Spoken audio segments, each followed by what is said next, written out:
Assalamualaikum warahmatullahi wabarakatuh. Perkenalkan dengan saya Sylvia Bajila. Di video kali ini kita akan membahas topik tentang pajak penghasilan pasal 22 atau biasa kita singkat dengan PPh pasal 22. Di kesempatan kali ini kita akan mendiskusikan dengan rekan saya. Baik, saya di sini sudah ditemani dengan rekan saya bernama Kak Hermanda. Untuk Kak Hermanda bisa perkenalkan diri dulu. Halo, saya Hermanda. Di sini saya ingin menemani rekan saya untuk membahas mengenai PPh pasal 22. Seperti yang sudah diinfokan oleh Kak Amanda, di sini kita akan membahas tentang PPh pasal 22. Apa sih PPh pasal 22 itu? PPh pasal 22 itu menjelaskan tentang kegiatan ekspor dan impor. Ekspor dan impor adalah sebuah kata yang tidak bisa dipisah dan harus selalu berhubungan. Nah, seperti yang kita ketahui, bahwa Indonesia merupakan salah satu negara pengimpor terbesar, mulai dari produk barang jadi hingga komoditas lain. Baik, balik lagi bersama kami, kita lanjutkan tentang penjelasan PPh pasal 22. Baik, bisa dilanjutkan, Kak Amanda? Oke, baik. PPh pasal 22 adalah pajak yang dikenakan atas pembayaran perdagangan barang atau jasa yang dilakukan oleh wajib pajak yang bukan merupakan pengusaha kena pajak atau PKP. Dalam hal ini, pihak yang membayar disebut sebagai pemotong pajak memiliki kewajiban untuk memotong dan menyetor pajak sejumlah tarif yang ditentukan kepada negara. Jadi, apakah PPh pasal 22 ini berlaku untuk semua jenis barang dan jasa? Tidak, semua PPh pasal 22 hanya berlaku untuk beberapa jenis barang atau jasa yang telah ditentukan oleh undang-undang. Beberapa contohnya adalah perdagangan barang-barang seperti elektronik, mesin, peralatan, dan juga jasa seperti jasa pemasangan atau jasa konstruksi. Bagaimana untuk perhitungan dan pembayaran PPh pasal 22 ini dilakukan?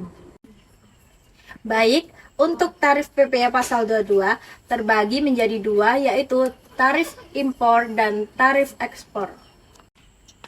Untuk tarif impor dimulai dari 0,5 sampai 10% berdasarkan angka pengenalan impor atau yang disebut dengan singkatan API.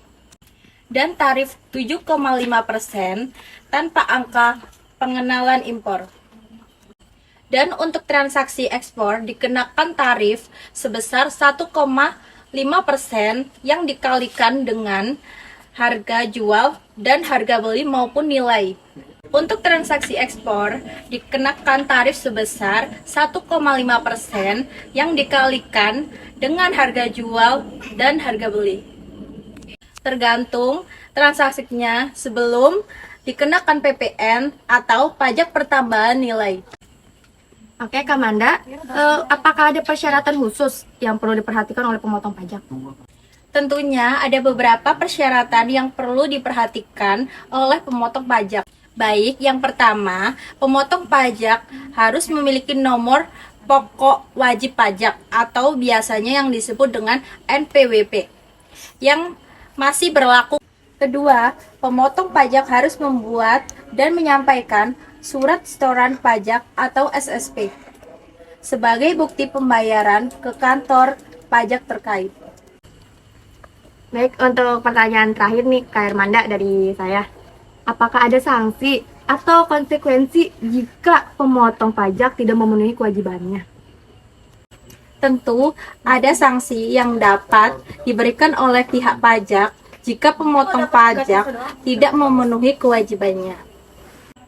Biasanya, sanksi tersebut dapat berupa denda, bunga, bahkan tindakan hukum yang lebih lanjut, tergantung pada pelanggaran yang dilakukan. Kira-kira seperti itu ya kurang lebihnya. Jadi dari penjelasan Kak Amanda tadi nih ya, untuk kesimpulannya nih Kak Amanda, PPh pasal 22 adalah pajak yang dikenakan pada bendahara atau badan-badan tertentu, baik milik pemerintah maupun swasta yang melakukan kegiatan perdagangan ekspor, impor, dan reimpor.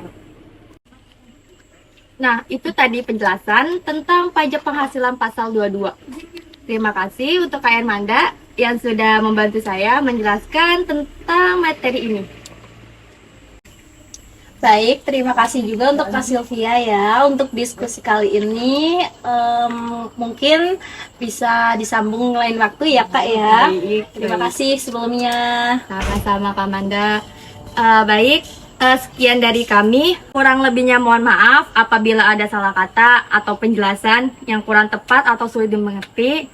Ayo ting ting makan kepiting. Cakep. Thank you for watching. Yeay! Wassalamualaikum warahmatullahi wabarakatuh.